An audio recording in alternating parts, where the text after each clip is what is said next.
Hello guys, this time we're going to see a cemetery farming strategy similar to the one that we've been doing the whole league, but now a high investment version using the Wandering Path keystone and running 8 mod maps.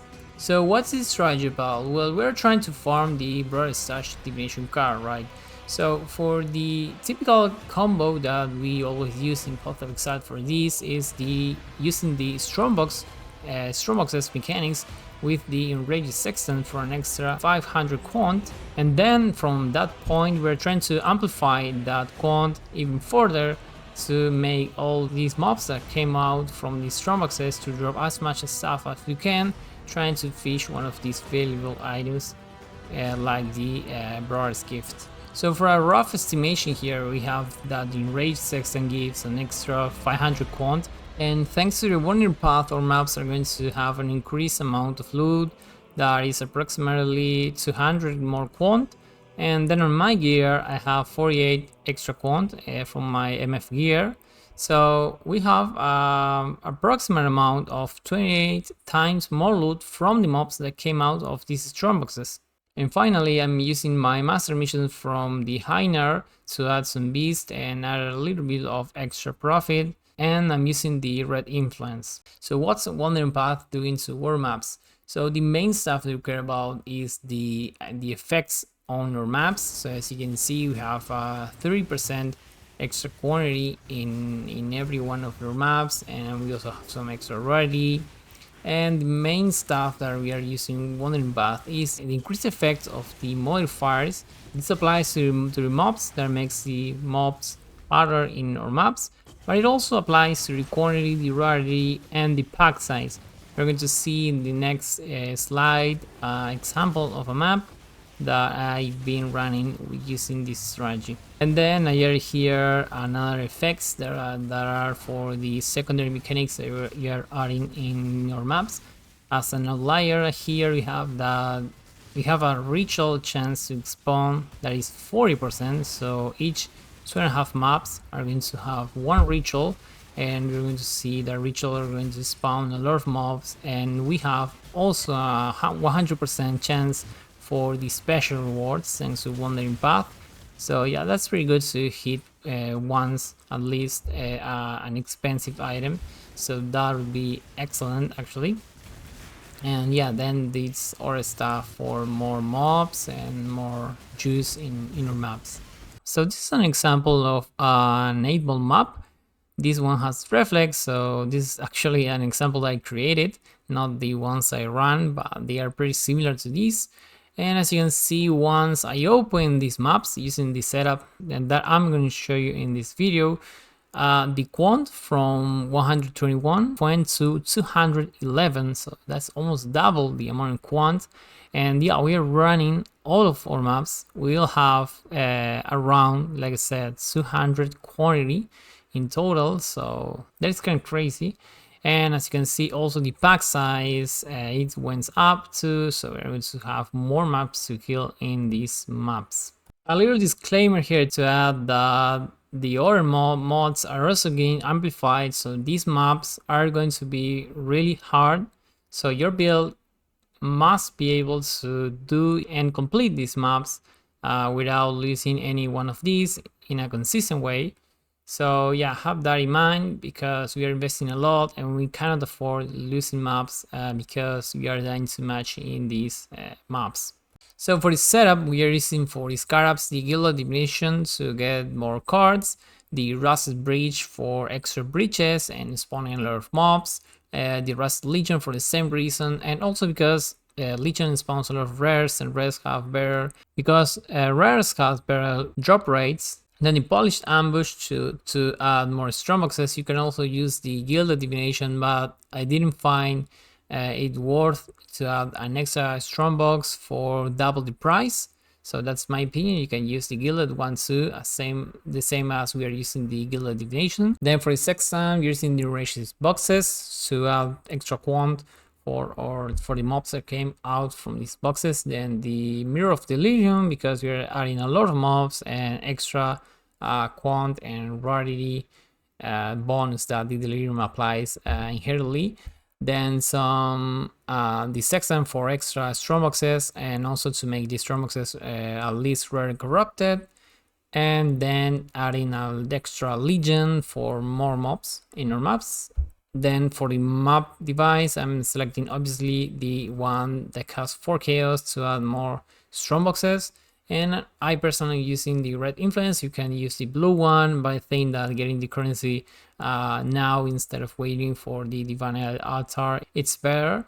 So yeah, that's all for the setup. So now let's see the atlas tree, and we're going to go to the pint, and we're going to check this tree. So as always, you're using the top hat here. We are adding everything, especially because you're using the wandering path keystone, then the quant wheel and the small quant wheel with rarity. Then we have only this for the legion stuff. I think that the legion is best for the nodes, but since we are adding the wandering path, we cannot expect them here, here, and here. So we are adding this for extra chance for the legion, here too for extra chance, and increasing our chance for the legions to be from the market. That is the one that is more valuable. Yeah, this is just 1 point, and having the mobs itself by the legion mechanics, that's rare enough. Then for delirium, I am the extra chance to have more rewards in our mirrors, and then extra chance for more daily orbs, and this is for the bar mirror to feel faster. And also, since the cemetery map has a square layout in its map, I'm adding these nodes to have more time to clear all the mobs while the fog is progressing. Then the red influence, like I already mentioned. Some of the beast stuff that I said, I have a lot of the master missions, so I'm using with all the stuff. Aside from that, I'm using the thing to have more beast and more red beast. This is just a little bit of profit. This is completely optional. And finally, have some stuff for the ritual, since we saw that we have 40% chance to spawn a ritual, and we have 100% chance to have extra rewards there. So we are trying to hope, pray for a better loot in these rituals. And yeah, ritual itself has a lot of mobs, and we're trying to add as much as choose as we can. So this is pretty good for the strategy, and we're also adding more stuff here for the ritual itself. And yeah, that's basically it for the atlas tree. And I'm using this setup, and this is working pretty well in conjunction with the wandering path. So I did a test run of 40 maps while running this setup. I have here in the screen all of these costs for the sextant, the scarabs, the map itself, since we are going to need to buy these maps. The cost for the device, and it's around 130 chaos per map. So as you can see, the investment in each one of these maps is much higher compared to the strategies that we saw in the channel. This is almost, I would say, two and a half times more compared to our more budget strategies, cemetery farming strategies. So in test run, I spent around from 20 to 23 divines in total. So now I'm going to show you the loot in game. So I have here everything in this tab and in this one. And as you can see, we got a lot of stuff, a lot of maps, a lot of currency.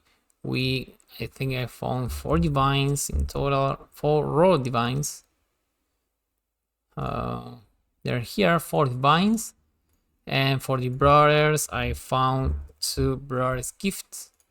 As you can see here, we can serve the main right now. This is 10 divines in total. So we're going to Lily, and we trade the brothers gift. So 5 divines each. This is a lot of currency. And yeah, this is good because this is raw currency. You don't have to liquidate later on. So having this liquid currency just from this strat, this is a lot better than other lower budget strategy. So this is an advantage. So now we're going to price all of these both tabs using POE stacks, and let's see what conclusions we can take from all the stuff that I picked from the 40 maps. So these are the results. If we price everything in POE, we have that everything is valued at 50 divines. So these are the most of the first page. As you can see, most stuff comes from the most valuable stuff comes from the divines itself. That's Silver's gift. That's a total of 10 divines and 4 raw divines that we got from these maps. Then we have a couple of reliquary keys and a lot of sextants, since their price is crazy, and since we're using the red influence, we're going to drop a lot of them. Then we have a lot of chaos, a lot of fusings, and some stacked decks, and yeah, the list goes on. And then here on the right I have the same loot but called by 3 mean total values. So all the stuff that is adding 3 chaos to the total sum or less, it's getting called, and the total value for the remaining items, it's 46 divines. This is just to show you that the stuff we have here is valuable, and this is not like half of the loot being minor stuff that you cannot sell. It's the other way around. We have a pretty high valuable. Okay, so final calculations. The expenses, we already talked about these. It was around 127 chaos per map. We have to subtract the 4 chaos for the map device, since each time you activate it takes the chaos from the tabs from the loot. So for the 40 maps, the total amount that I spent for the setup was 22.36 divines. The revenue with the calling of the smaller items was 46 divines. So we have a total profit of 33.64 divines.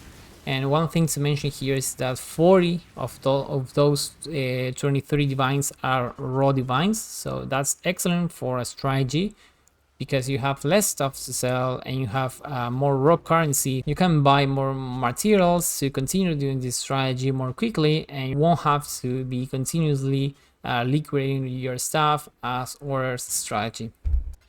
Then the time per map, this was around 6 to 7 minutes. There are a lot of stuff, there are a lot of boxes to open, and this is not as straightforward as other strategies that we saw on the channel. But this is, it can be run in 5 minutes, but in general it takes me around 6 and 7 minutes.